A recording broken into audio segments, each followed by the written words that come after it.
Seja bem-vindo a mais um episódio aqui do Além do Consórcio e hoje a gente vai falar sobre investimento, comportamento de investimento.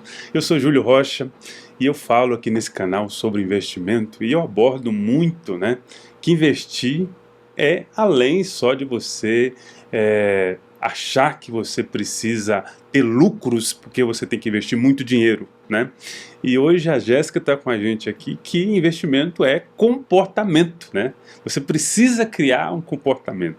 Só que a Jéssica vai explicar como que se cria esse comportamento para ser um investidor, tá? Seja bem-vindo ao podcast Além do Consórcio, Jéssica, e muito feliz que você está aqui, ter aceitado o convite, para você que está no nosso Spotify, tá? Tira um print e compartilha, coloca Júlio Rocha, o investidor em consórcio, que eu vou compartilhar no meu Instagram. E também tem o Instagram da Jéssica, que é oi.grana. Oi.grana, vai estar aqui também, vai lá, siga a Jéssica, tá? Conheça um pouco mais da Jéssica lá, ela cria um conteúdo maravilhoso. Eu não sei como que ela cria aqueles conteúdos lá na página dela, tá? Então, você vai conhecer um pouco da história da Jéssica. Seja bem-vinda ao podcast. Obrigada, Júlio. Já vou começar me apresentando para quem ainda não me conhece. Eu sou Jéssica Toledo, nascida e criada em São Paulo. Eu tenho 17 anos de mercado, atuando majoritariamente nas frentes comerciais, passando por tecnologia, negócios e investimentos. Eu também sou investidora há mais de 8 anos, mas entender sobre dinheiro, Júlio, começou desde cedo, porque eu comecei a trabalhar com 12 anos. Foi justamente nessa idade que eu percebi que nascer na escassez não era uma escolha minha, mas permanecer nela seria. Então eu comecei a trilhar caminhos que me levassem a uma liberdade, a uma consciência financeira e, consequentemente, à prosperidade. Um pouquinho mais sobre mim, a Jéssica fora do trabalho, é até difícil dizer, porque quando estamos reunidos em família, todo mundo me pergunta: Jéssica, qual que é a ação que vai me deixar milionário? Todo mundo acaba fazendo essa pergunta, então o trabalho também está no dia a dia. Mas a Jéssica fora do trabalho é uma pessoa que gosta de viajar, conhecer culinárias novas. Eu amo leitura e para você que ainda não lê, fica aqui um ponto muito importante. Eu construí o hábito da leitura já adulta. Muitas pessoas acham que eu leio desde criança porque eu leio 10, 12, 14 livros por ano. Mas o hábito da leitura veio já na fase adulta porque comecei a estudar e a minha mãe sempre me incentivou muito aos estudos. Tanto que eu tenho hoje a formação em administração, negócios internacionais e economia e estratégia. Tudo isso sem a GPT, hein, gente? Imagina, olha o tanto de TCC que eu já fiz. na garra, Essa questão de leitura, tá? Tu procurou ler mais por causa dos investimentos ou foi algo que você, eu preciso ler mais para autoconhecimento só? Na verdade, Júlio, excelente pergunta. Eu comecei a ler mais por conta das viagens. Eu comecei a viajar muito, eu viajava de 4, 5 vezes por ano. E no deslocamento das viagens, eu ficava pensando o que eu posso aprimorar de conhecimento sobre o mercado que eu estou inserida. Na época, eu estava ainda no segmento de tecnologia. Então, eu comecei a ler muitos livros e, consequentemente, me interessei pelos livros de finanças porque é algo que eu já gosto. E se você me permite abrir um pouquinho por que entrei no mercado financeiro, foi porque aos 17 anos, quando eu entrei na Bovespa pela primeira vez, que hoje é a Bolsa de Valores, eu fiquei tão emocionada, Júlio, que eu até chorei, meu coração ficou quentinho, falei, meu Deus, eu quero viver do mercado. Mas na época eu não sabia qual nicho, qual segmento do mercado financeiro, porque é gigante. Então você, por exemplo, hoje é segmento de consórcios. Mas eu não sabia qual o nicho financeiro que eu entraria, mas eu sabia que eu queria viver do mercado. Então, como eu já tinha isso no meu coração, eu comecei a mesclar entre as leituras de tecnologia e as leituras sobre mercado financeiro, investimentos, e foi desde então que me tornei uma investidora. E acredite se quiser, não façam isso, gente. Eu comecei a minha reserva de emergência com ações, renda variável. Olha que loucura! Outro ponto também sobre a leitura que é importante é que uma pessoa ela passa anos estudando para fazer aquele livro. E você pode adquirir essa leitura, ou seja, você pode aprender o que uma pessoa passou anos estudando em questão de semanas. Tem livros que a gente lê em um dia. Então, olha como está muito mais fácil e suscetível à educação. Então, isso foi me aguçando esse hábito da leitura, até que hoje já tenho essa frequência, esse comportamento de ler, esse hábito. Essa questão da leitura eu vejo que é muita escassez hoje, né? As pessoas não gostam de ler, inclusive eu. Tive uma fase da minha vida que eu lia muito, mas aí eu parei de ler porque eu tenho dificuldade de concentrar na leitura, mas eu escuto muito livro. Eu escuto basicamente quase um livro por dia, no audiobook. Tem um filósofo que é chamado Jim Rohn, que ele fala, né? As pessoas falam assim, isso não existe, né? Só que normalmente, talvez possa existir, talvez você não tenha um conhecimento disso e pode estar nos livros. Sim. Né? Alguém já pode ter escrevido isso no livro. É um conselho para uma pessoa que não tem hábito de ler, tá? Mas quer começar a ler hoje. Qual o conselho que você daria para essa pessoa, Jéssica? O conselho, Júlio, seria começar por leituras de coisas que te interessam. Coisas simples. Por exemplo, aos meus sobrinhos eu dou aqueles livros bem fininhos em inglês, para motivá-los ao idioma.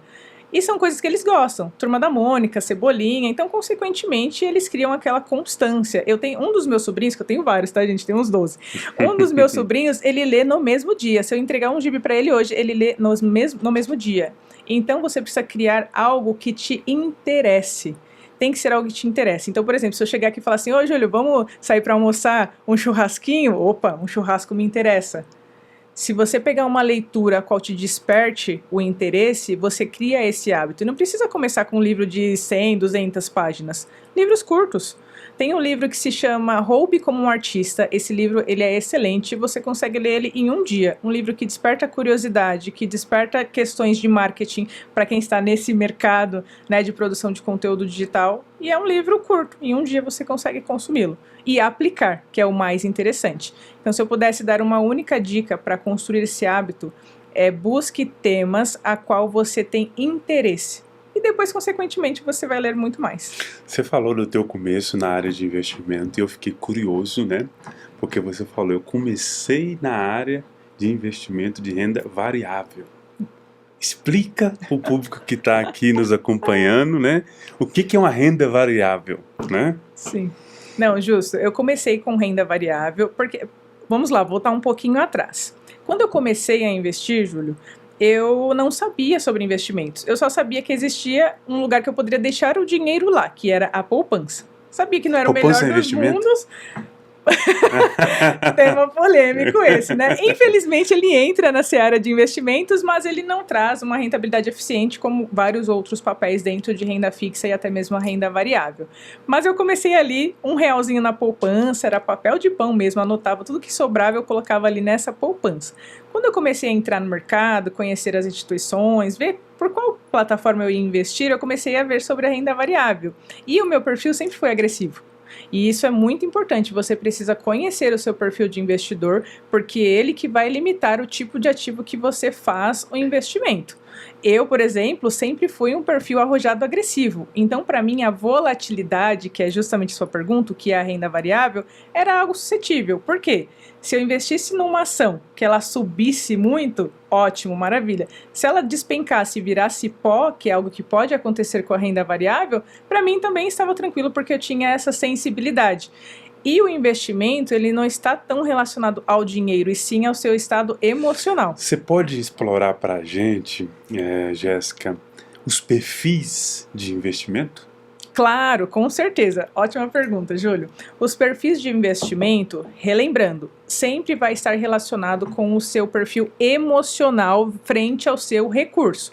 O perfil conservador, ele é aquele mais avesso ao risco, então ele não vai querer entrar em ativos que tenham a possibilidade de qualquer perda. Não é uma perda pequena, de qualquer perda, o conservador ele não vai querer entrar naquele tipo de ativo. É um perfil de investidor que fica muito mais ali na renda fixa mais básica, mais tradicional. O perfil moderado, ele já começa a se arriscar um pouco mais, não muito, ele começa ali a 20%, 30% do patrimônio ter essa distribuição em outros ativos mais arriscados, e o perfil arriscado, arrojado, é aquele que não tem receio da volatilidade, que são as ondas que o mercado faz de altas e baixas. Então são esses 3 perfis que nós temos hoje no Brasil. As pessoas confundem muito o perfil arrojado, né? Com ganância, né? Perdeu porque ele é ganancioso. Mas isso é uma inverdade, então. É porque ele realmente já tem essa questão que se eu quero investir, eu quero ganhar bastante e eu não estou preocupado com a perca. O que você pode me dizer sobre isso?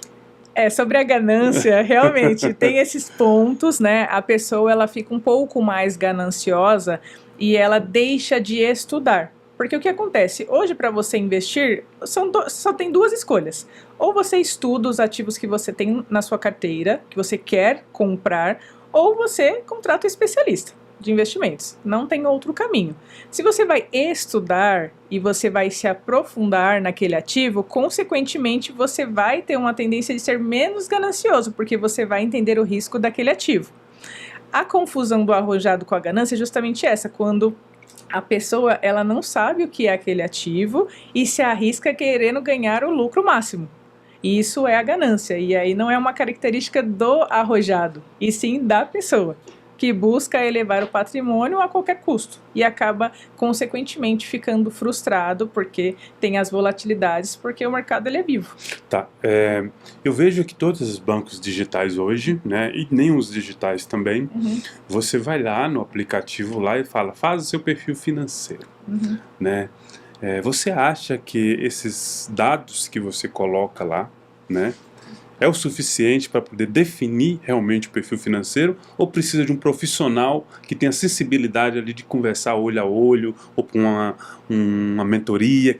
Como que você vê esse tipo de situação? A pergunta é excelente. Olha, a CVM não vai me barrar aqui, hein? Mas as perguntas, Júlio, elas são eficientes sim. O ponto é que o ser humano altera o processo que está ali, porque as perguntas elas vão te direcionar para suas características.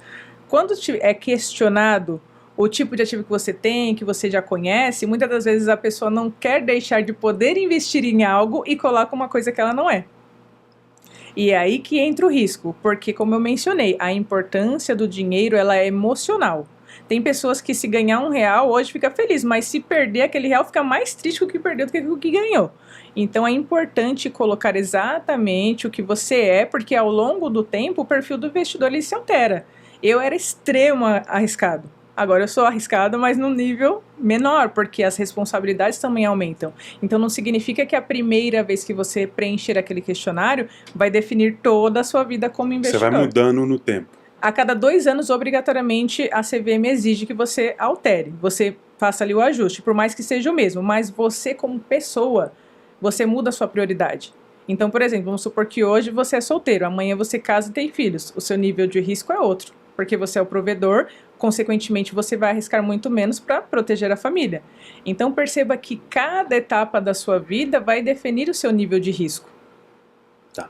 A gente tem um público aqui que trabalha com investimento, né? Eu falo muito para investidor, alavancagem patrimonial, tá? Qual que é uma dica que você daria, né, para uma pessoa que ainda não começou a investir, né? Eu quero investir, porque tem uma grande questão, a pessoa passou lá a pessoa tem 30 anos, nunca investiu nada, tem 40 anos, nunca investiu nada, e aí quando senta com a gente para poder fazer um planejamento financeiro, quer mudar de vida em 2 anos, em 5 anos, né? Quer fazer para ontem. Quer fazer para ontem. Aí qual que é a dica que você dá para essa pessoa que não teve o hábito de investir e do nada quer mudar de vida? Sim, bom, primeiro de tudo é paciência. Uma coisa que os economistas sempre vão falar é a palavra depende, tá? Depende de todos os fatores que você está construindo, mas uma pessoa que nunca investiu e vai começar a ter o hábito de investir, o primeiro fator essencial é a construção da reserva de emergência. A reserva de emergência, ela te permite uma liberdade que é exponencial. Eu vou dar um exemplo meu. Eu decidi fazer uma pausa profissional por um tempo, né? 6 meses a 12 meses para descanso. Acabei voltando para o mercado porque a gente não consegue ficar sem trabalhar. Eu trabalho desde os 12, mas perceba, eu tive essa liberdade de ficar um espaço sem renda fixa. Por quê? Porque eu tinha reserva de emergência que garantia o meu custo de vida de 6 a 12 meses. Se eu não tivesse, provavelmente eu sairia de um emprego e iria para um outro que talvez eu nem gostasse. Então perceba que a construção da reserva de emergência, ela é crucial, ela é o pilar para que você possa fazer outros investimentos. Se vai perguntar, vai te perguntar. Não, pode continuar. Eu vou perguntar sobre a reserva de emergência. Como Sim. definir uma reserva de emergência, né? Sim. Essa reserva de emergência é para 2 meses, para 3 meses, para 1 ano? Como definir isso? A reserva de emergência, Júlio, ela é de 6 a 12 meses. Quando é PJ, principalmente ter um espaço maior. Quando você é CLT e já tem uma carreira já construída, você vai encontrar mais oportunidades de trabalho, diferente do PJ que está empreendendo e tem aquele negócio. Se ele quiser mudar de negócio, vai demorar um pouquinho mais de time, ainda mais pelo país que nós vivemos, que tem uma alta questão de tributações. Mas, considerando um olhar mais otimista, seria você considerar os seus gastos, despesas básicas, tudo que você tem mensal, que você não tem para onde correr. Aluguel, condomínio, supermercado, saúde, todas essas coisas que são básicas, você consolidar o quanto que você gasta nisso e ter este valor vezes 6, de preferência vezes 12 meses.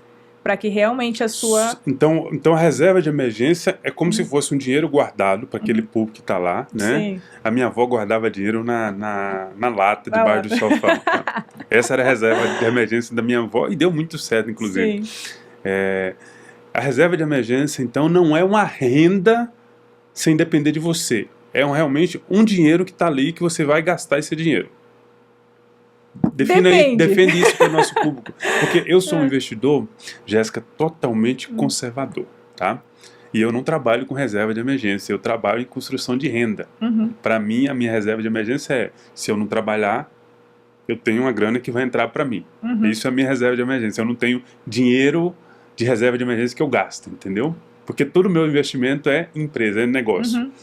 Define para o nosso público essa reserva de emergência. Certo, perfeito.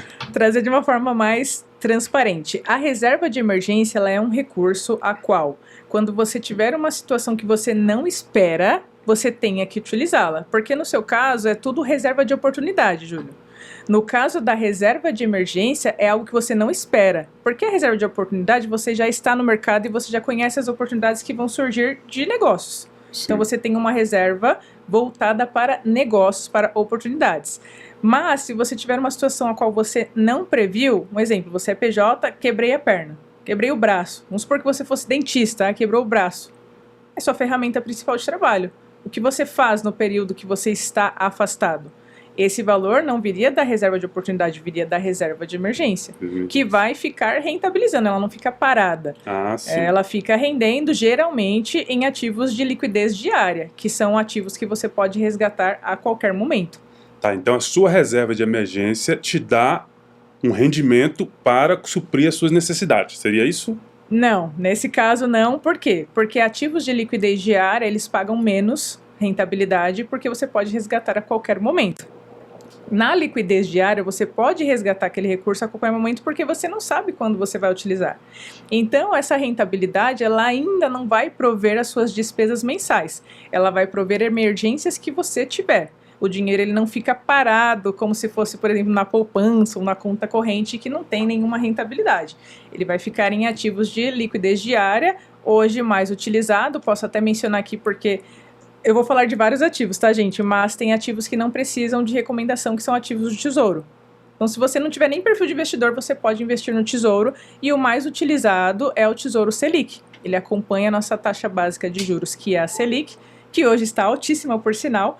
Então, você deixa a sua reserva ali em um ativo, onde você pode resgatar a qualquer momento. Então, fiquei desempregado e o meu filho quebrou a perna. Você vai deixar de levar o filho no hospital? Jamais. Você vai utilizar a sua reserva de emergência, que tem a liquidez diária e vai suprir a emergência que aconteceu. Então, sempre vai ser usado para essas frentes a qual você não espera. Tá, a maioria das pessoas que começam a investir é o medo, né, de investir, por exemplo, no tesouro, mas para você ter uma boa rentabilidade, você tem que deixar o dinheiro preso lá, né? Eu gostaria que você explicasse essa questão de você fazer um investimento de LCI, por exemplo, de daqui a 5 anos que você pode resgatar, e um investimento aonde te dá rendimento mensal, né, como dividendo, né?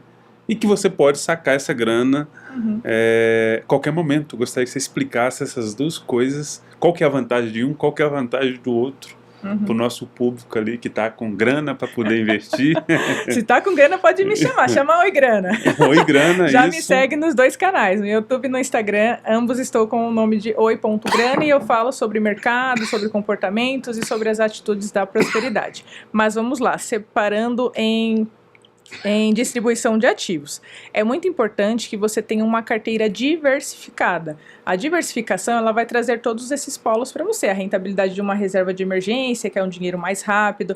A rentabilidade para você planejar os seus sonhos. Então, um plano de comprar uma casa, por exemplo, de comprar um carro, enfim, de todos esses fatores. E também a renda que é provinda de mais risco, que é o que traz os proventos e os rendimentos mensais. Hoje, a renda fixa e a renda variável, elas trazem a rentabilidade de forma muito sustentável, mas a renda fixa em si, o nome é renda fixa, mas o preço não. E acredite se quiser, a renda fixa ela é muito mais difícil de entender do que a renda variável. Mas vamos lá, em termos de renda fixa, o Tesouro hoje ele oferece vários tipos de ativo, pré-fixado, pós-fixado, papéis que são híbridos, que tem ali uma taxa de inflação mais uma taxa prêmio, são vários tipos de ativo dentro do Tesouro e hoje no Brasil é considerado como os ativos mais seguros, ou seja, os menos arriscados. Ah, Jéssica, mas o que você quer falar em relação a risco? Investir hoje no Tesouro, qual o meu risco de não ter esse dinheiro? O meu risco é só se o Brasil vier à falência. No Tesouro? No Tesouro, ativos do Tesouro, todos. Tá, mas aí tem que ter o garantidor. Não, o Tesouro não tem o fundo garantidor porque o risco dele é soberano. O risco dele é Brasil. Ah, sim. É um risco nacional, então ele nem precisa ter o FGC, que é o Fundo Garantidor de Crédito, justamente porque ele só não te paga se o Brasil vier à falência. O Brasil faliu, aí você não tem mais esse recurso. Mas é diferente dos outros ativos que tem o fundo garantidor. Tá, então quando eu estou investindo no Tesouro, eu só vou perder minha grana se o Brasil falir. Certo. Brasil faliu, aí realmente, infelizmente, mas não é o caso. O Brasil, graças a Deus, tem muitas formas de proteger hoje o investidor. Tem muitas regras, muitas leis. A CVM, o Bacen, eles pesam bastante mesmo nas instituições financeiras. O ponto de atenção na renda fixa é a diferença dos ativos de emissão bancária e de crédito privado, que aí entra o ponto que você falou do FGC.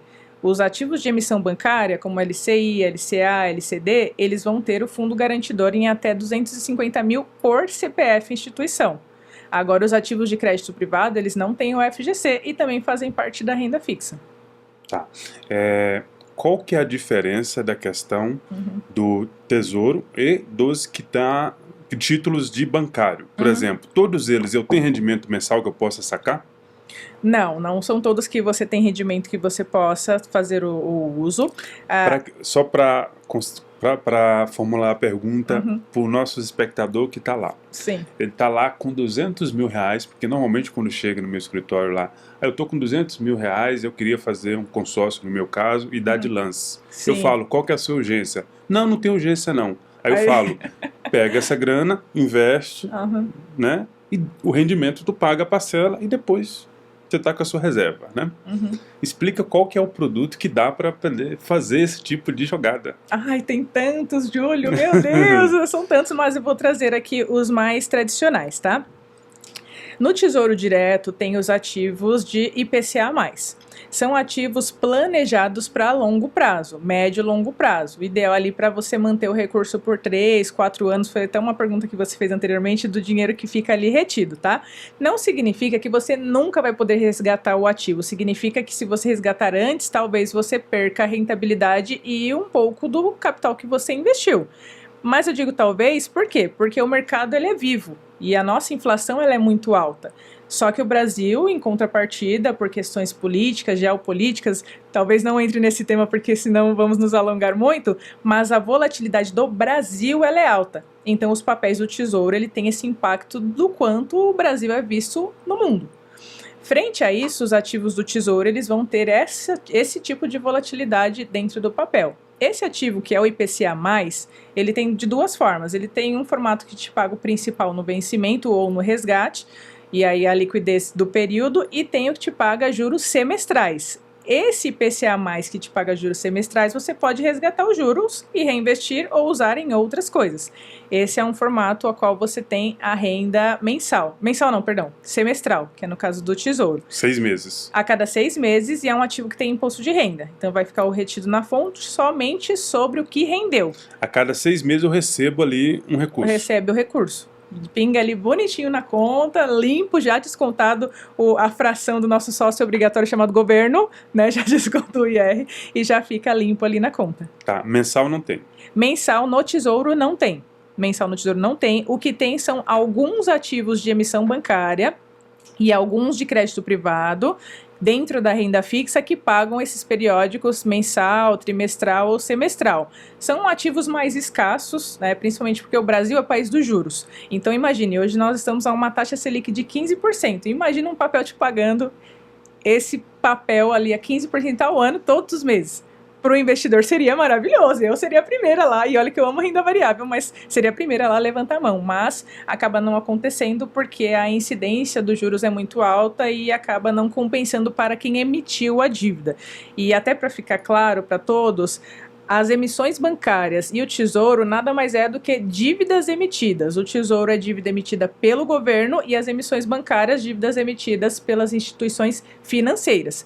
O crédito privado, ele é emitido por instituições não financeiras. Nunca vai ser uma instituição financeira que emite um crédito privado. Tá, quando a pessoa senta com você para poder fazer o seu planejamento financeiro, você entende o perfil financeiro dela ali, né? Entendendo esse perfil financeiro, você vai indicar o que é mais adequado para ela, tá? Qual que é o parâmetro, né, Jéssica, para a pessoa, tá? Eu sei que você atende pessoas que estão começando, mas também pessoas que estão no nível lá em cima, né? Qual que é o parâmetro para a pessoa que está começando mesmo, tá? Para ele começar a investir, que é algo normal para basicamente todo mundo, porque parece que tem uma regra, né? É a melhor maneira de você começar isso, né? Não inventa muito não, porque quando a gente está começando algo, a gente quer inventar, né? Ah, será que não dá para fazer assim, né? Qual que é o parâmetro que você segue para poder atender esse cliente, para tirar um pouco a ansiedade dele? Isso é importante, né? Até trazendo um pouquinho da sua pergunta anterior, da renda variável, porque a gente separa as carteiras por segmentos, né? E dentro da renda fixa nós temos esse polo de investimentos, Tesouro Direto, emissões bancárias e crédito privado, e temos a renda variável dividida em ações, fundos imobiliários, derivativos, entre outros fatores, e também tem uma terceira frente que são os ativos internacional, que é para a gente ganhar em dólares, que é a parte mais legal, inclusive.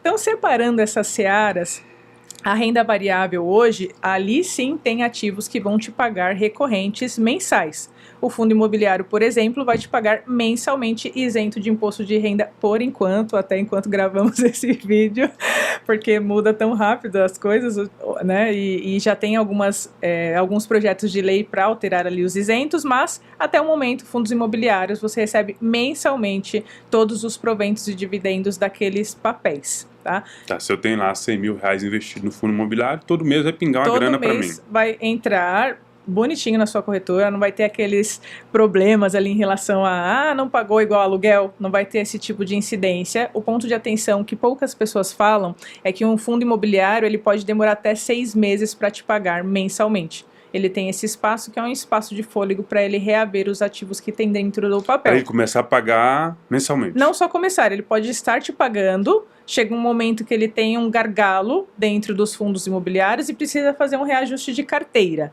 Quando ele faz esse reajuste, ele pode ficar até 6 meses sem te pagar o provento mensal e depois voltar a pagar novamente a rentabilidade do ativo. E esses 6 meses que ficou sem pagar, ele paga tudo de uma vez ou não? Depende.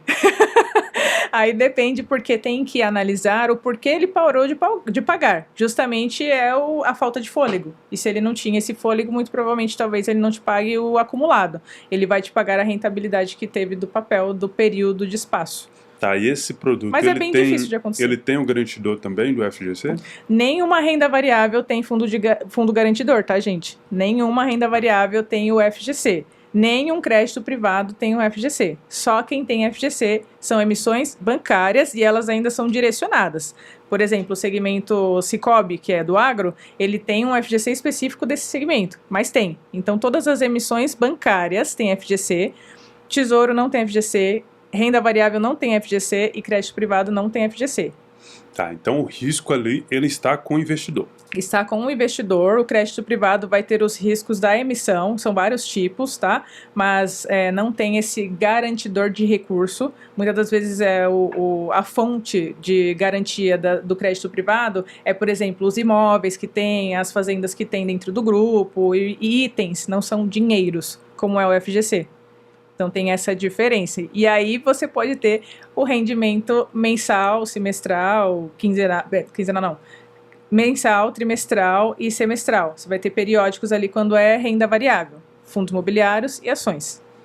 Tá, então por isso que tu começou já o podcast falando sobre que começou a investir da pior maneira possível, foi na renda variável. Sim, perdi, ganhei, meu Deus do céu. Porque ali você não tinha controle nenhum do que ia acontecer com o seu dinheiro. Exatamente. Qualquer momento esse dinheiro poderia virar pó. Né? Eu tenho alguns amigos meus que eles vivem de investimento, né? E já não trabalha mais, e eles vivem de investimento, então ele fica lá quebrando a cabeça o tempo todo com essa questão de o que vai subir, o que vai descer, que tem um bocado em renda variável. Sim, que é a volatilidade. Volatilidade, e tem o outro que é seguro, né? Para a pessoa que está começando, já dá para indicar que não dá para começar com renda variável, né? Não é o melhor caminho, né? Para você se blindar no mercado financeiro, o que você indica para a pessoa se blindar? Aí é bom que daí eu vou responder as suas duas perguntas na mesma questão. Você perguntou como que é feita a triagem para analisar a carteira das pessoas que estão começando e tudo mais, e aí já entra nessa questão da proteção. No Brasil não existe blindagem patrimonial, tá, gente? O que a gente faz é criar formas e mecanismos de proteger o dinheiro do investidor. Então, desde a largada já vai ser dessa forma. Primeiro, o primordial é, de fato, ver o comportamento, como eu mencionei. Quais são os hábitos daquela pessoa com o dinheiro? Porque tem muitas pessoas que hoje ganham 5 mil, passa a ganhar 6, ao invés de guardar esses 1.000 que resta para investir, não, gasta todos os 6. Então é necessário entender qual que é o perfil de investimento dessa pessoa para construir uma carteira, distribuir ela de forma setorizada, então ter dentro da carteira inflação, ter CDI, ter ali os ativos que vão compor uma certa liquidez e proteção do nosso poder de compra, que é a inflação, e, consequentemente, ao longo desses investimentos, já ir construindo o planejamento sucessório ou o planejamento, enfim, em vida, os planos que a pessoa tenha de aposentadoria.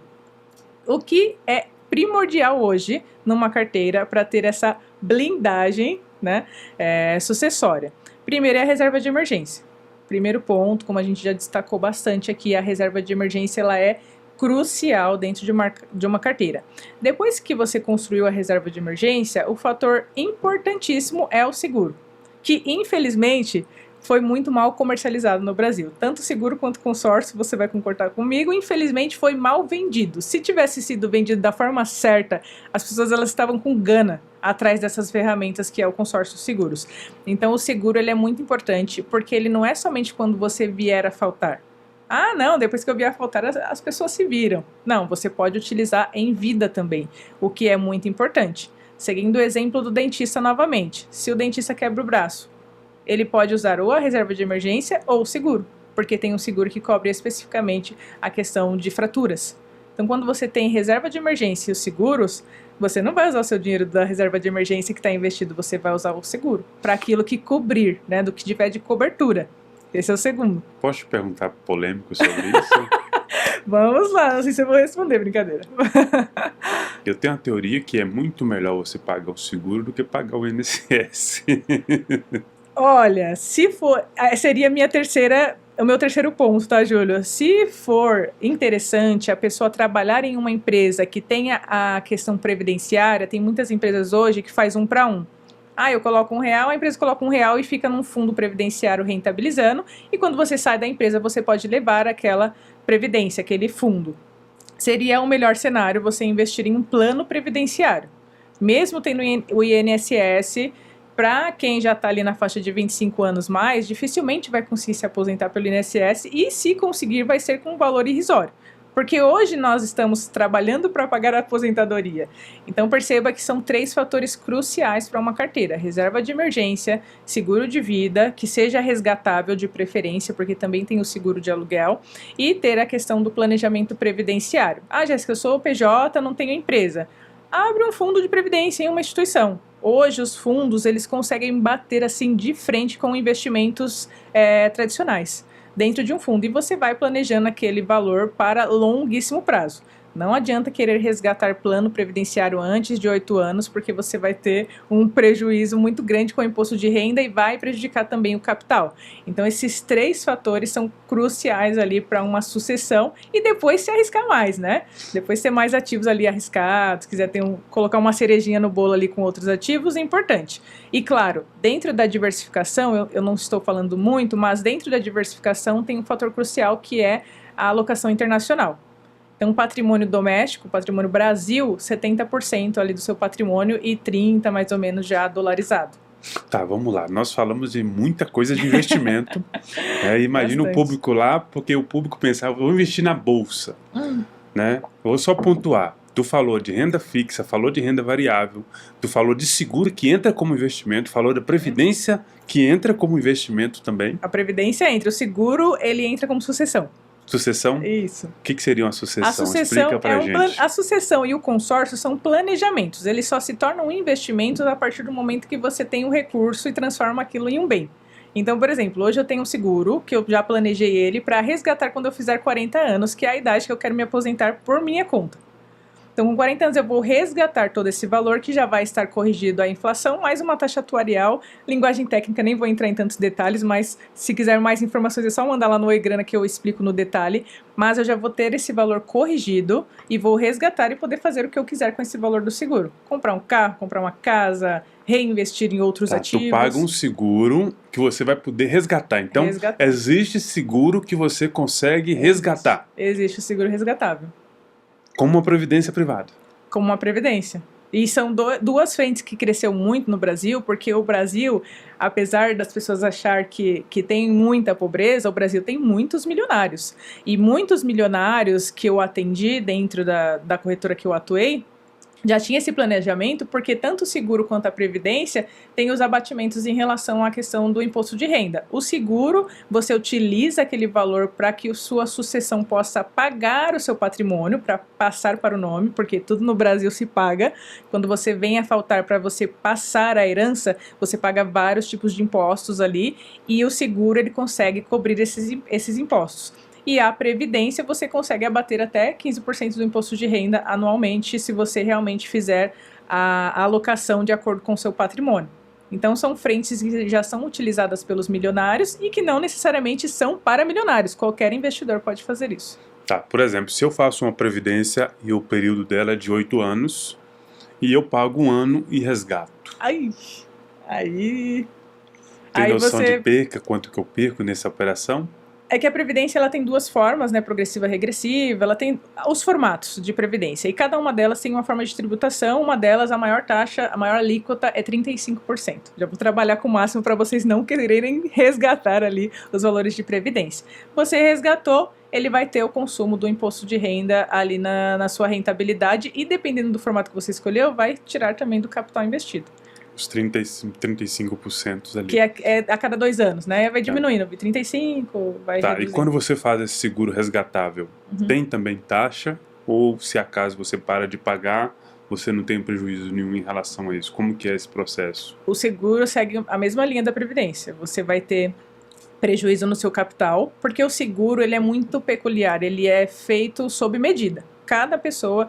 Eu e o Júlio, a gente não tem o mesmo seguro, mesmo que a gente tenha a mesma idade, mesmo tudo, é totalmente diferente, porque entra questão de saúde, vários outros fatores.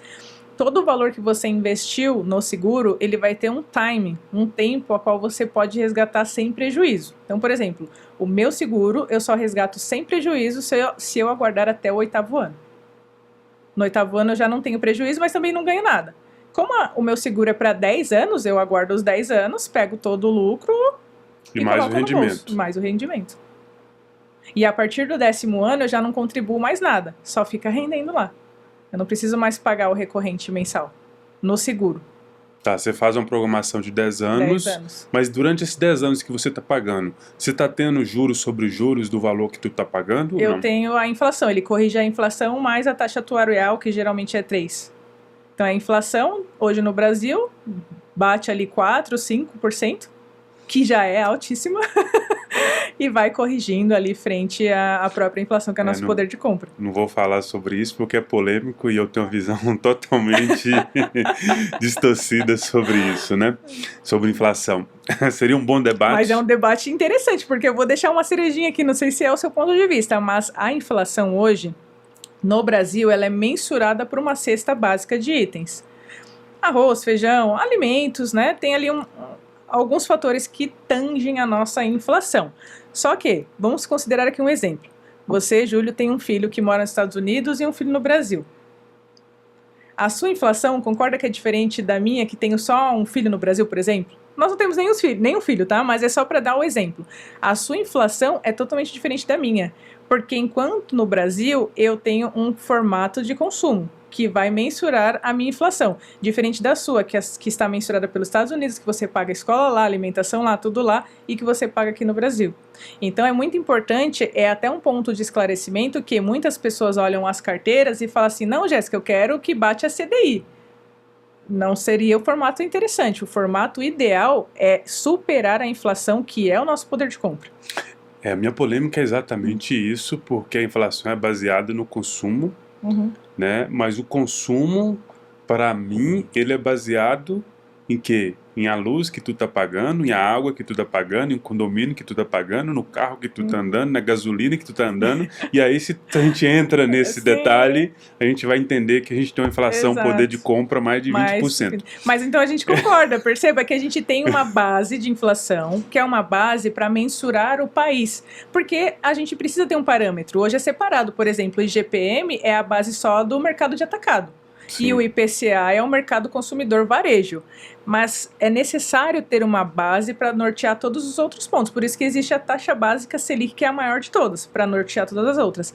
Mas, no final do dia, o investidor tem que fazer como você falou. Qual que é a minha inflação? Qual que é a inflação do Júlio? Qual que é a inflação da Jéssica? Esse espaço entra na sua inflação. Por quê? Porque você reserva e entra ali nos seus processos de negócios. Todo processo que você tem de consumo vai entrar na sua inflação individual.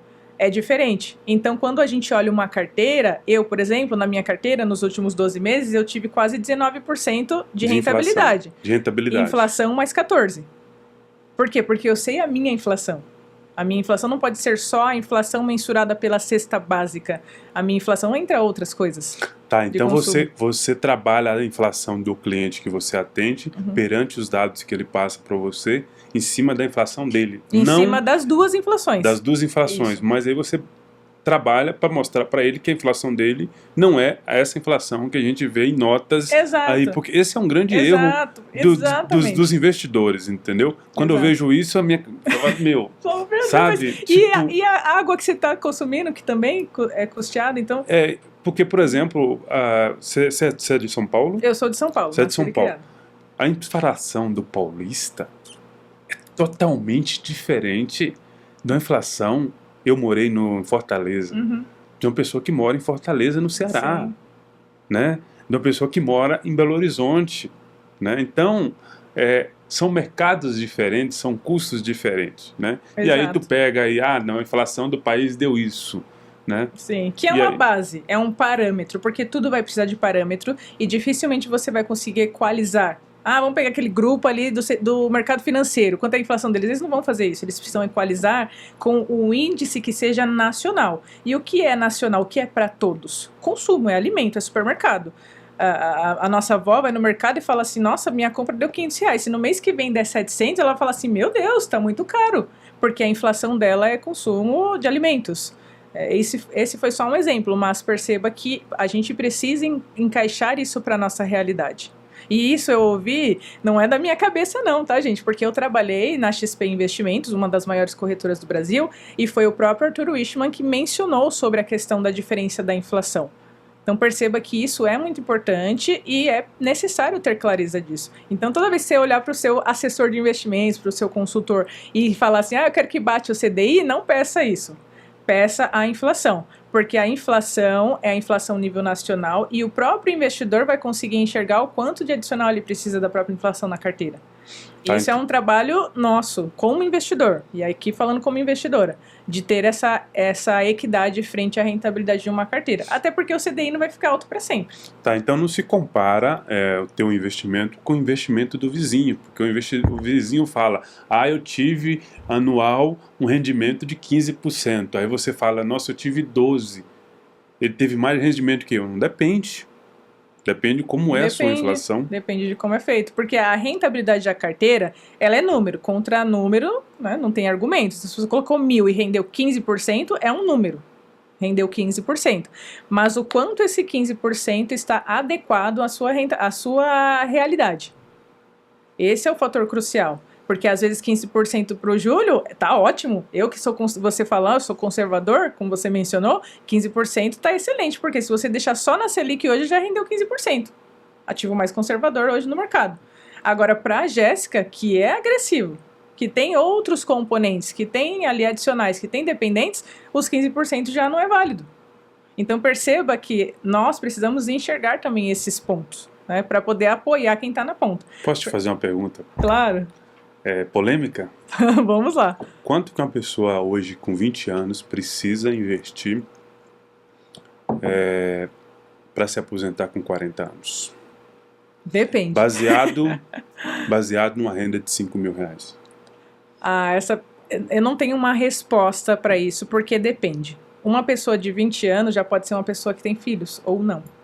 Uma pessoa de 20 anos pode ser alguém que está entrando no mercado de trabalho ou não. Eu, por exemplo, comecei com 12 a trabalhar. Então, uma pessoa de 20 anos, ela precisa enxergar qual é o momento que ela está e o quanto ela tem de capacidade de poupança.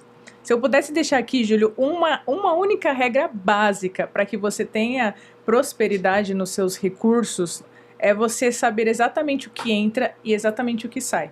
E separar de tudo isso que sai, o que é essencial e o que não é essencial. Porque só nessa conta, com 20 anos, você sabe exatamente o quanto você pode poupar para o seu futuro. Porque uma coisa é certa, quem guarda tem, quem não guarda, fica sem. Antigamente eu via muito vídeo, investe esse valor, que com 40 anos você vai estar milionário. O que você tem para dizer sobre isso? Eu acredito que isso acaba dificultando mais a vida das pessoas que não têm acesso realmente a um conteúdo de verdade e muitas das vezes a pessoa não tem a mesma vivência. Então, tem pessoas que podem guardar 100, 200, 400, 1.000, 10 mil. Tem pessoas que ainda não é essa a realidade. Aí você fala para a pessoa, se você guardar 200, com 40 anos você se aposentou. Aí às vezes ela deixa de comprar várias coisas em casa que são necessárias e não faz realmente um processo ali adequado, um planejamento justo e fica frustrado. A maior parte das pessoas acabam fazendo isso, pelo menos dos casos que eu já atendi, que eu ainda atendo nas mentorias.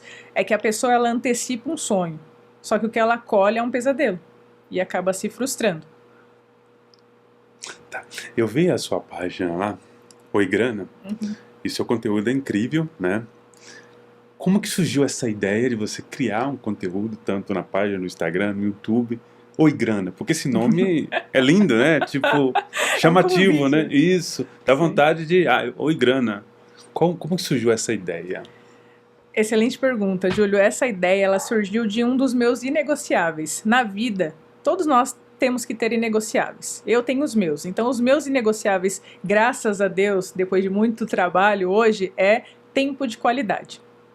Tempo de qualidade para mim é crucial. Tempo de qualidade comigo, tempo de qualidade com os meus amigos, com os meus pais, com a minha família e principalmente tempo de qualidade com Deus e Jesus. E eu acredito que Deus e Jesus não é você ir à igreja. Eu vou para a igreja lá... Ótimo, glória a Deus. Não, é você ser a igreja. E você ser a igreja entra no ato de servir. E olhando a minha história, assim como de várias pessoas, eu não nasci herdeira, né? Muitos de vocês também não nasceram herdeiros e herdeiras.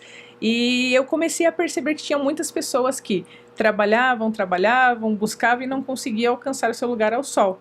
E como eu consegui, eu pensei, vou servir. né? Vou aqui trazer o ato de servir e compartilhar informações sobre comportamento financeiro, que foi o que mudou a história para mim e para muitas pessoas que eu administro carteiras e já administrei no passado. Então nasceu o Orgrana justamente dessa vontade de trazer a informação de uma forma fácil. Perceba que o nome é fácil, Orgrana, porque investir não tem que ser difícil. Ele tem que ser eficiente. Então, lá na página eu trago essas informações de uma forma muito tranquila. Uma pessoa de 6 anos e um senhor de 80 vai entender o que tem dentro do conteúdo, justamente para facilitar o caminho das pedras.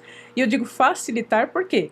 Porque o processo, o acompanhamento individual é diferente. Ali vai ter o caminho para você começar, para você saber... Para instigar a pessoa a querer investir. Na verdade, para a pessoa saber que realmente é possível, sabe? Você acordar e querer. Essa é a grande diferença entre as pessoas que eu atendo, que têm uma educação financeira e têm sucesso no sentido financeiro, tá? Porque sucesso é muito grande, né? As coisas que contemplam ele. Mas em relação a finanças, as que têm sucesso e não têm sucesso, o que muda nelas é somente uma coisa, Júlio, é somente o comportamento. Eu sou prova disso, né? Eu sempre falo da minha avó aqui, mas eu sou prova disso por causa da minha avó, né? Todo o meu investimento que eu aprendi com a minha avó. E só tinha um salário mínimo, né? E eu vejo que realmente é a disciplina que faz com que você começa a investir, criar disciplina. Como criar disciplina, Jéssica? Como criar disciplina? Para investir. Para investir. Não só para investir, mas na vida. Hábitos constroem prosperidade. Dinheiro é somente consequência. Dá um corte isso, tá?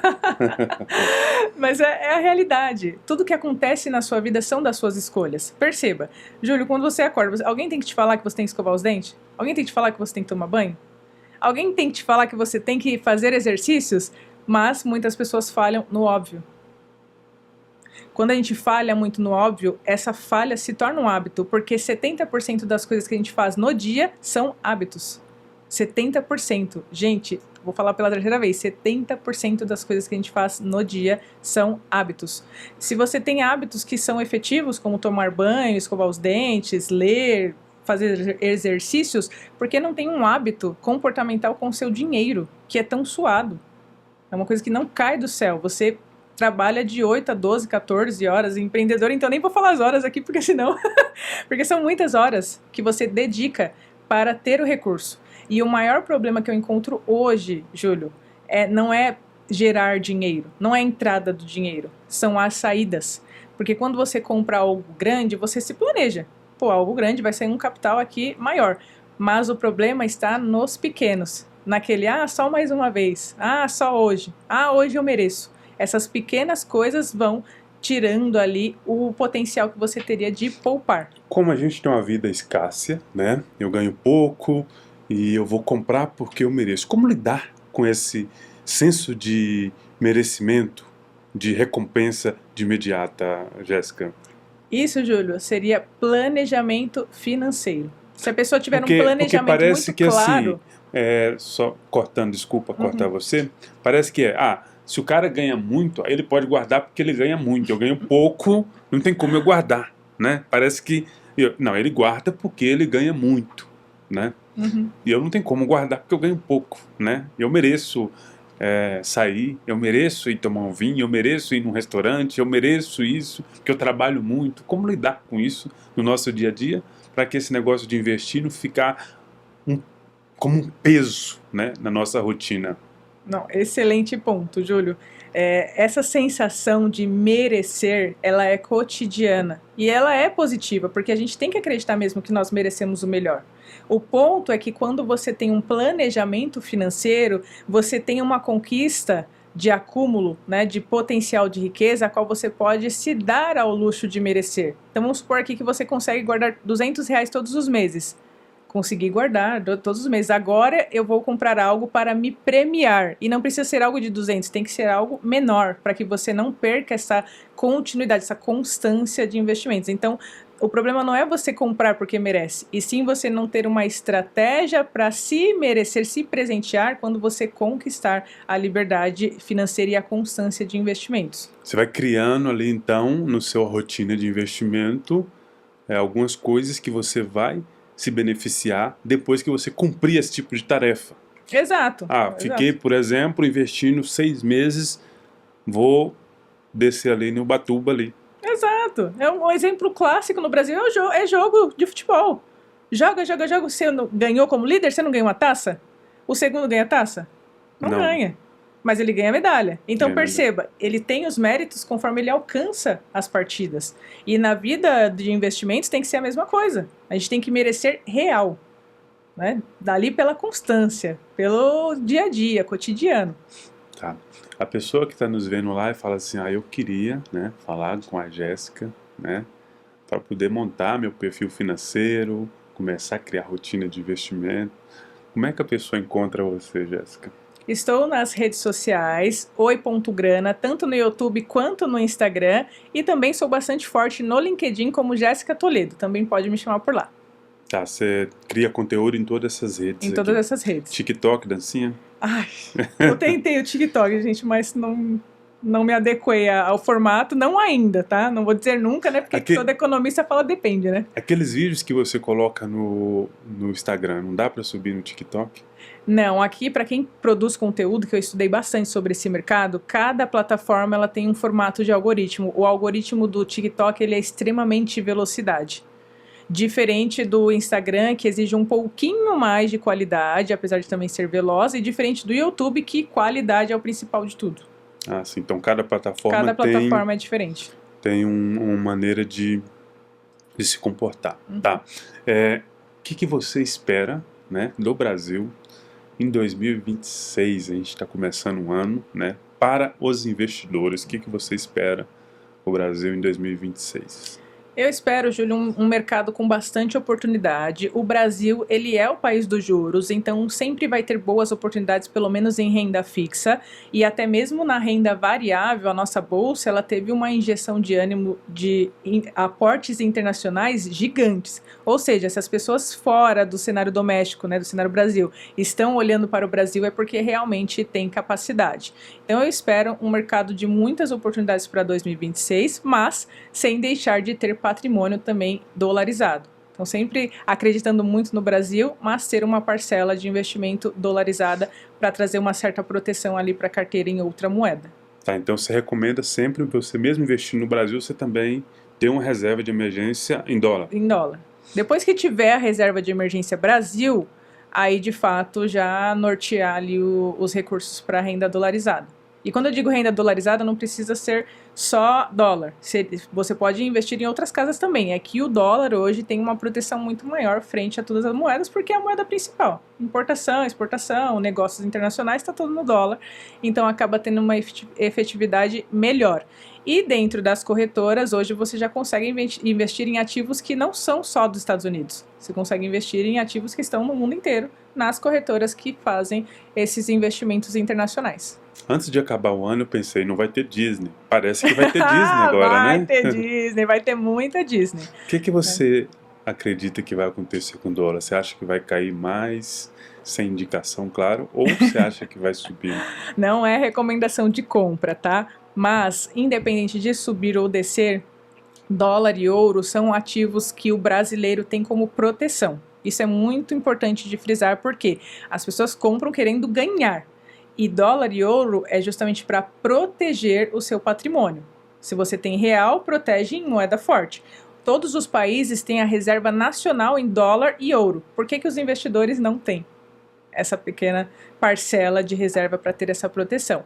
Eu acredito que pelo percalço geopolítico nacional e internacional, ou seja, global, nós teremos ali uma oscilação de dólar muito forte, entre altas e baixas. Então, o ideal é você aproveitar quando estiver na baixa. Eu não acredito que vai ficar por um tempo, só alta ou só baixa, porque nós estamos em um ano político, que tudo pode acontecer, inclusive. Recentemente eu estava conversando, estava num bar, assim, a gente estava conversando de finanças, sempre que eu vou sair para beber vinho, estou falando com os amigos, falando de finanças. Sim. Aí tinha um cara do lado, aí começou o debate, né? E eu não uso dólar, eu não uso bolsa, nem renda fixa como investimento. O único investimento que eu faço é em construção de patrimônio, que é no consórcio, que é o que eu sei fazer, né? Isso é muito importante também para as pessoas fazer aquilo que sabem. Exato. Eu defendo muito isso. mas eu sempre compro dólar, não como investimento. Eu compro dólar porque é o seguinte, eu prefiro ter dólar do que ter real, né? Porque real, zero, mas eu prefiro comprar dólar, né? Porque dólar eu posso viajar, tá lá meu dólar, entendeu? A dólar, então eu não fico muito preocupado se o dólar está subindo, se está caindo. Para mim não muda nada, é só como uma reserva, né, ali. É justamente, né, como eu né? mencionei, você acaba Isso. tendo na carteira porque é eficiente. E aí esse cara do lado, nossa, ele sabe, pô, eu falei, calma, não, mas não é investimento desse jeito. Eu falei, calma, mas eu só compro para emergência, mas isso não é investir. Eu falei, mas, sabe, de entender o contexto dessa questão. Você acha que as pessoas criou esse negócio de comprar moedas para poder fazer day trade? As pessoas ainda acreditam que ficar comprando moeda, fazer day trade, é investimento? As pessoas acreditam como investimento isso? As pessoas acreditam no day trade como investimento, que é você comprar e vender no mesmo dia, não só moedas, né? Você consegue comprar ativos, né? Entrar no mercado de derivativos e fazer isso. Porém, é como eu mencionei, seria necessário muita habilidade para você realmente ganhar com day trade, que é essa compra e venda no mesmo dia. Outro fator que acaba sendo diferencial são as moedas adicionais a dólar, euro, que seriam as moedas de Bitcoin. Essas searas que estão entrando no mercado, elas são interessantes. Não vai vender a casa, gente, pelo amor de Deus, para comprar Bitcoin, como já vi muitas pessoas fazerem. Mas ter esses complementos adicionais na carteira, eles são muito mais seguros do que você ter somente uma moeda. E por que as pessoas ficam nessa incógnita? Porque o ser humano, ele faz a moeda local para. E o certo deveria fazer o dólar para a moeda. Porque o dólar sempre vai ser o dólar. Se o dólar está 5, ele é sempre 5, ele é sempre 1 para 1 com o outro. E não o contrário. Então, por isso que as pessoas têm esse receio de comprar moedas, porque fala, nossa, o dólar tá R$6, o dólar tá 5,40, vou esperar cair mais um pouco. Não, o dólar é sempre dólar. Se você sair daqui e for para um país americano, o dólar é o dólar, você não vai pagar lá em real, você não vai pagar lá em euro. Agora, se você quiser pagar em dólar no Brasil, eu duvido que vai ter algum estabelecimento que vai recusar. Todo mundo vai aceitar, Exatamente. Né? Então, ter essa visão de que sempre olhar o dólar contra outra moeda. E não o contrário. A menos que seja, lógico, para alguma coisa específica, uma viagem para economizar, aí sim. Mas se for para fins de investimentos, o dólar ele é uma moeda fortíssima e muito importante de se ter. Tá, eu perguntei sobre o que você espera do investimento para 2026 e o que esperar da Jéssica para 2026. Ah, Jéssica 2026 vai brilhar muito. Bom, 2026 para mim tem sido bastante enriquecedor, é um ano de colheita. É um ano a qual eu já estou com o meu negócio, que é o Oi Grana. Eu vou voltar para o mercado de tecnologia, um mercado que eu amo. Ainda não posso mencionar o nome, mas se vocês me seguirem no LinkedIn, com certeza em breve já vão saber para onde é a empresa que eu estou indo, porque é um ano de colheita. Tá, Júlio? Desde ali do processo pandemia, pós-pandemia, foi um ano muito mais difícil para todo o mercado, né? Muitas questões emocionais, perder pessoas, o processo de trabalho mais dificultoso. E agora, com esse mercado cheio de oportunidades, é o ano da colheita para Jéssica. Eu estou aqui pregando na minha vida que vai ser o ano da colheita e vocês deveriam também pregar para vocês o que vocês querem. Porque muito do comportamento da prosperidade que eu tenho é emanar essa energia a Deus, que é o que eu acredito, respeito todas as religiões, e ao universo. Porque quanto mais você manda coisas boas, mais coisas boas você recebe. E se você mandar coisas ruins, ruins também você vai receber. Até porque no dicionário tem mais palavra ruim do que palavra boa. Então cabe a nós fazer com que da nossa vida, no nosso dia a dia, sejam de coisas boas e positivas. E a Jéssica daqui a 10 anos? Daqui a 10 anos já estarei aposentada, tá, gente? Porque... Estou te fazendo essas perguntas... O foco é esse. Exatamente, porque é muito... Você que começa a investir, você precisa ter um planejamento diário, né? Mensal, semanal, na verdade, e mensal, e também ano, e também... De longo prazo. De longo prazo, porque se você não tem isso definido...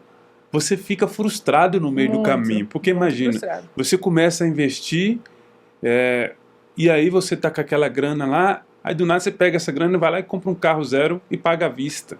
Tu acabou com a tua galinha de ovos de ouros ali, porque você não tinha um planejamento. Exatamente, né? exatamente. Por isso que eu tô te fazendo essas Sim. perguntas. E não, e né? sabe a pergunta, daqui 10 anos eu estarei vivendo de renda aposentada. Talvez eu esteja em algum trabalho, algum negócio? Claro que sim, porque a pessoa que trabalha, você vai me entender, a gente consegue parar 100%.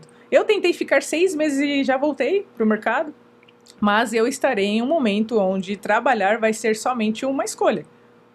Um projeto vai ser algo que não vai ser uma necessidade de continuar construindo aquele patrimônio. O patrimônio já vai estar consolidado.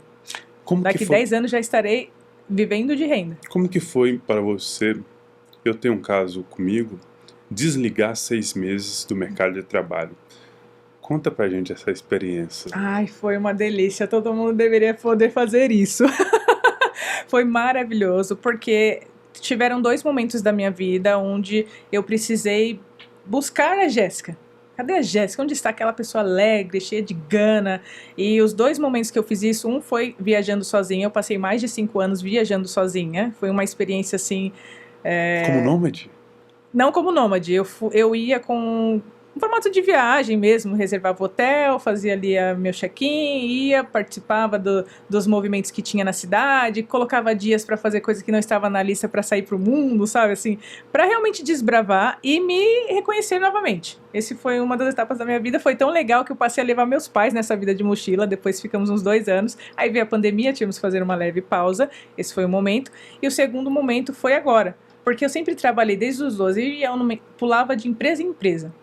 Então eu precisava de um descanso mental para realmente reorganizar as ideias e ver os próximos passos, porque hoje, graças a Deus, eu já tenho 2 carreiras consolidadas, mais os meus jobs adicionais.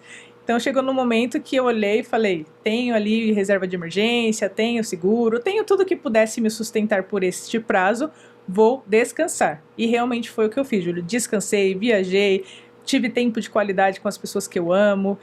De fato, foi um momento que eu consegui me desligar totalmente profissionalmente. E mesmo assim, continuei recebendo muitas propostas, né, de trabalho. E eu sempre falo, não, estou em pausa. E era até difícil falar não, algumas empresas assim, sabe, fortíssimas, mas eu precisava... Viciado em trabalhar. Viciado em trabalhar. E quando via aquela empresa que brilhava os olhos, aquele projeto que brilhava os olhos, a mão coçava assim para voltar, mas eu precisava desta pausa. E realmente eu bati o pé que eu precisava e planejei para ficar esse espaço em descanso que é necessário para todos. Em 2000, 4 anos atrás, eu tive meu primeiro ano sabático. Na verdade, eu estava tentando mudar de área, né? Quando teve antes da pandemia, eu estava num momento de vida que eu falei, acho que eu vou parar de fazer o que eu faço, né? Fazia muito tempo, já faço o que eu faço há muito tempo. Eu estava pensando, eu acho que eu vou mudar. Né?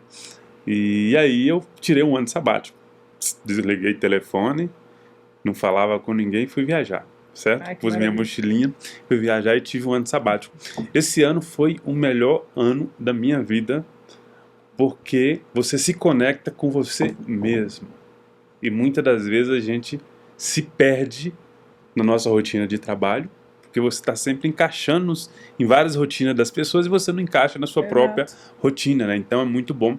E eu estou falando isso porque nessa época eu aprendi uma coisa que eu compartilho até hoje, que foi, que eu faço até hoje, que é o meu caderno de gratidão, tá? Então a dica para você, tá? Que está nos vendo aqui, se está sem rotina, precisa se encontrar, seja grato pelo serviço que você tem, né? Seja grato pela sua rotina, logo de manhã, e começa a refletir um pouco sobre a vida, talvez já se conecta, Sim. Porque a pessoa hoje, ela acorda, ela não tem 2 minutos com ela mesma, já toma banho e já vai para o escritório, e aí ela não para para pensar, né? E você chegou num ponto, Júlio, que eu gostaria que todos que estivessem nos ouvindo refletissem que muitas das vezes as pessoas falam, escolha os seus difíceis, mas você já parou para pensar que tem pessoas que não podem escolher o seu difícil? E eu tô dizendo isso porque teve um dia que eu estava dentro de um ônibus e eu estava contendendo, reclamando de coisas idiotas e entrou uma mulher com um cadeirante, um filho com certa dificuldade mental, entrou sorrindo, né, naquele ônibus e ainda ajudou outras pessoas no ônibus. Aquela mulher, ela não escolheu o difícil dela. Então, se você tem a oportunidade de escolher o seu difícil, isso é um privilégio. Isso é um privilégio. Maravilha. Para você que está aqui no Spotify, tá? Tira um print, me marca lá, ou Investidor em Consórcio, que eu vou repostar. Fala, tô vendo o podcast aqui no Spotify. Para você que está no YouTube, se inscreva aqui no canal, tá, do YouTube, compartilha para que mais pessoas tenham acesso a esse conhecimento aqui, né, de finança. É gratuito, né, você pegar essa informação gratuita, né, poderia ser uma informação paga e é gratuita. Sim. E isso causa exatamente sobre o projeto seu que você falou, quando você estava falando, que foi uma necessidade de se doar para o mercado, né, de investimento. E esse podcast é a mesma coisa. Eu pensei, eu sou tipo, não parece, né, mas para mim eu ficava dentro da minha caverna, né. O meu irmão, que trabalha em empresa, não é empreendedor nem nada, chegou uma vez em mim e falou, você tem que pegar todo o seu conhecimento e passar para as pessoas, porque teu conhecimento fica para você. Então, eu comecei a criar, né, e começar a passar conhecimento por causa disso, mas para mim eu ficaria no meu mundinho, na minha caverna e está tudo bem. Só que isso é tão gratificante, com certeza você pode compartilhar sobre isso também. Quanto mais você compartilha, parece que cada vez mais você quer aprender mais, você quer evoluir mais e é muito gratificante, né, sobre isso. Então, compartilha esse conteúdo, tá? Que você vai ser abençoado com mais informações sobre isso e vai começar a criar a sua rotina. Eu gostaria, Jéssica, que você desse uma mensagem final, tá? Tá acabando o podcast, para as pessoas que estão nos assistindo, quer começar a investir, não sabe como começar, por onde começar. Uma mensagem final. Não com tenham você. receio de começar. As pessoas, elas não se importam necessariamente com você e você precisa se importar com você e com as pessoas que você ama e que são importantes para você. Então, comece hoje, comece agora. Não importa se agora é meio-dia, 16, 17 horas, a hora que for. Comece, porque hábitos constroem prosperidade e dinheiro é só consequência. É isso. Mais um episódio Além do Consórcio com a Jéssica Toledo. Vai estar aqui o Instagram dela, a página dela, o YouTube dela, para você entrar em contato e lá ver o conteúdo maravilhoso. Até o próximo.